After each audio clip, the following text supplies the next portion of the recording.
Hello, welcome back to danceranch.net. Our next variation in the whip is going to be, or the pickup whip, is going to be the outside underarm pass. Outside underarm pass. Now, we talked about this in a previous video and the other whips as well, talking about passing. You're passing your feet on this, okay? So let's just get right to it. We'll demonstrate it and we'll break it down to you. Here we go. Pickup whip and 1, 2, 3, and 4, 5, 6, 7, and 8. Yeah, see, I told you. Here we go, let's do it again. All right, and 1, 2, 3, and 4, 5, 6, 7, and 8. Let's do it one more time. 1, 2, 3, and 4, 5, 6, 7, and 8. Cool, isn't it? Right? Yeah. Now, how do we do this? We'll go back in the other video and find out. Just kidding. We're done. We're done. Okay. What we're doing here is, again, we're doing the same thing. It's just in the pickup whip, we're in the same position, okay? So, again, this is going to be very similar to what you've done. But what happens is, knowing that you're going through this, you have a different sense of coming into something and going out very similar, like, okay, this seems the same. And it is, but what we want to do is want to cover and make sure you understand how does it come off the pickup whip. So it's how you're putting, it's like Lego blocks. How Yes. you're putting each one of these together and showing that you have variations and options. Right. So Yeah. many different ways you can do these. Exactly. It's like the box step that we have in ballroom. The box step is used in so many different dances, but it's good to know how does it work in that dance and how does it work for this particular pattern. So when, let's say for instance, we go here, 1, 2, 3, and 4. Putting that hand to the outside, gentlemen, make sure it points to the outside. She's not going that way. She's just, as she rotates, she knows she's going to do an outside underarm. So as I go through here for 5, 6, I'm setting up 5, 6 here, and I'm not trying to rush it, okay? Remember, we're not trying to rush this. This is a pass. She's going to pass her feet. Slow. It's very slow. This is a 5, 6. 4, 5, 6 are all slow. When you're setting it up, and you hold the hand out, she knows something's up, so what does she do?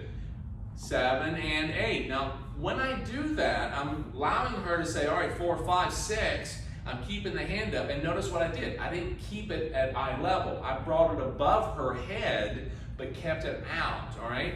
This indicates, oh, he's lifted above my head. I can go under now. If I bring it down underneath, let me take it from this angle, okay? If I bring it down to, not enough, okay, if I'm here, she's good. But if I'm here, it's not enough.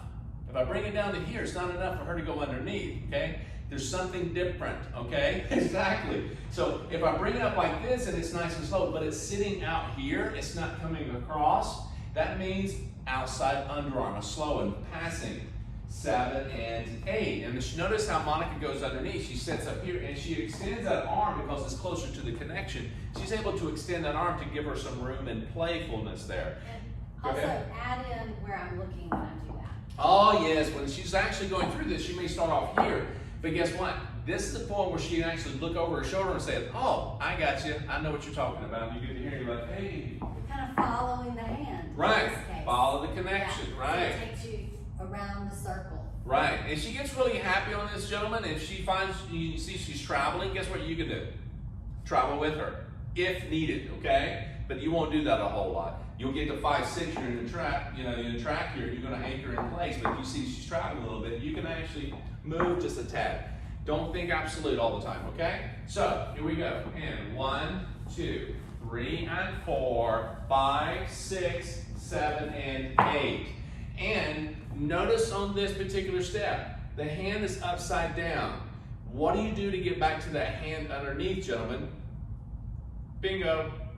That happens on count 1, 2 for the next pattern. Now, there are patterns that you can take from here that's upside down. You can take and go right side underarm pass or right side cutoff, whatever you want to do. Right side related, you can get right back to that understanding that you're underneath, she's on top here, okay? Now, once more, this is an outside underarm pass. And ladies, when you get to this point, you're going to go outside passing your feet, okay? So if I take this angle from 6, and I go 7 and 8, you may end up taking it further around. You may go 6, and you go 7 and 8. You may travel a little bit more. And gentlemen, when that happens, this is what I was talking about. When you hear 6 and you see her going this way, you can go 7 and 8 with her, and that's okay. You still maintain your rhythm. Okay? So go back and rewind this as much as you need to. Again, it's a nice variation to add on to your whip. See you back in a moment.